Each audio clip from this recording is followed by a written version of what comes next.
السلام علیکم ورحمۃ اللہ وبرکاتہ۔ میرے بھائیوں، آج ہم نماز کے بارے میں باتیں کریں گے۔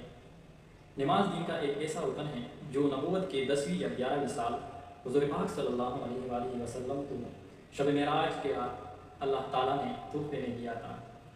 یہ نمازیں اصل میں 50 نمازیں تھیں، لیکن حضور پاک صلی اللہ علیہ وسلم کے بار بار کہنے پر اللہ تعالیٰ نے اس کو 5 نمازیں ادا کرنے کی تلقین کی، اور ان 5 نمازوں کا اجر 50 نمازوں کے برابر اس کو عطا کیا جائے گا۔ حضور پاک صلی اللہ علیہ وسلم کا ارشاد ہے کہ الصلاۃ عماد الدین، نماز دین کا ستون ہے۔ یعنی اگر ایک عمارت کا چھت اس کے نیچے ستون نہ ہو تو وہ چھت خود بخود گر جائے گا۔